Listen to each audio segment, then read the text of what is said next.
Bonjour, on va aujourd'hui parler du sommeil. Un peu bizarre d'aborder ce thème parce que en général quand on dort on fait rien, mais ça peut être intéressant parce qu'il y a des gens qui trouvent qu'ils dorment trop, des gens qui trouvent qu'ils dorment mal, et peut-être que le fait de réfléchir au sommeil en se demandant d'où est-ce qu'il vient et comment est-ce qu'il se manifeste en nous, ça peut être utile. Intéressant de voir que quand Dieu crée les conditions dans lesquelles il va placer l'homme, alors ce qu'il crée en premier, c'est le jour, hein, donc et non pas la lumière, puisqu'il appelle la lumière jour, et le jour c'est une durée, et donc il crée les cycles de la journée. Il y a donc un temps où il fait jour et un temps où il fait nuit.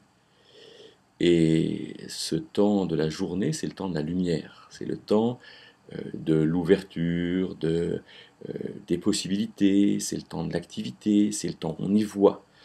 Et à l'inverse, le temps de la nuit, c'est le temps de l'obscurité, et c'est dans l'obscurité, dans les ténèbres, que se font les choses mauvaises. Les ténèbres, c'est quand même pas très bien coté dans le message biblique. Il y a donc des cycles, comme si on était appelé finalement à faire les choses tant que la lumière dure.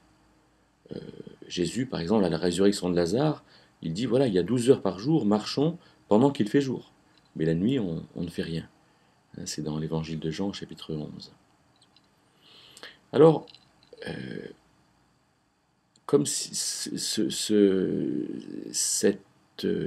cycle dans lequel Dieu nous place, c'est un peu comme si on avait à vivre pendant le jour et pendant la nuit à ne plus vivre. C'est un cycle de travail et de repos, certainement, et un cycle dans lequel, certainement aussi, Dieu va donner la possibilité à ceux qui font mal de le faire mal pendant la nuit. Alors le sommeil. Le livre de Job parle d'un sommeil profond qui tombe sur les hommes. Et le sommeil, quand on a sommeil, on se met à bâiller, ça nous tombe dessus, et ce sont des choses qu'on ne contrôle pas tellement, mais qui nous font quand même dire qu'il y a une dimension physiologique du sommeil. Le sommeil, c'est finalement quelque chose qui correspond à ces cycles que Dieu a fait, et nous avons à rentrer pleinement dans ces cycles et à respecter le temps de sommeil. Quand on a sommeil, on va se coucher. Et si on résiste, peut-être que quelque part, on se prépare à repousser le temps du sommeil, mais qu'on ne récupérera pas bien après non plus. Dans le psaume 127, au verset 2, il y a une expression à l'égard de celui qui bâtit sa maison. Il dit, s'il ne la bâtit pas avec l'Éternel, alors c'est en vain qu'il travaille.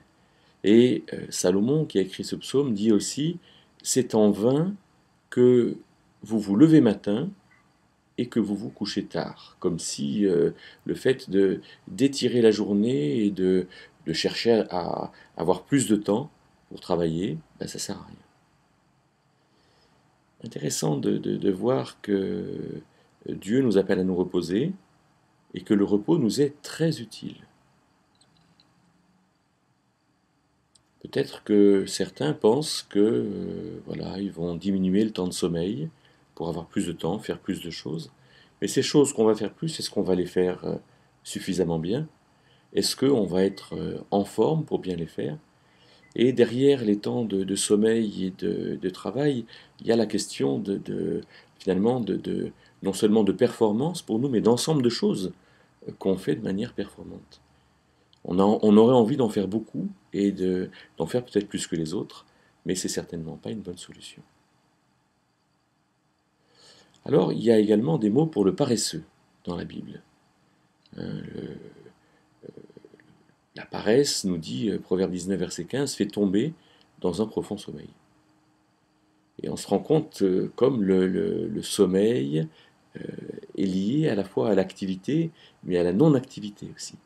Les gens qui ont décidé quelque part qu'ils ne pouvaient rien faire ou que faire est trop difficile, les gens qui reculent devant la difficulté, alors finalement dorment beaucoup, et ce n'est pas forcément une solution non plus.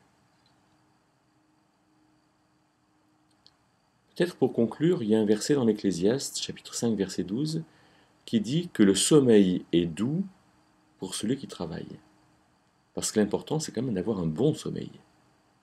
L'important, c'est d'avoir quelque chose dans lequel on se trouve suffisamment requinqué. Et donc, à nous de travailler à notre sommeil en travaillant, en mesurant aussi la quantité de sommeil. Il est dit de Moïse, par exemple, que quand il avait des choses importantes à faire, il se levait matin. Alors, si nous avons envie de bien dormir le soir, peut-être qu'il faut qu'on se réveille tôt le matin. Alors, bonne nuit, dormez bien.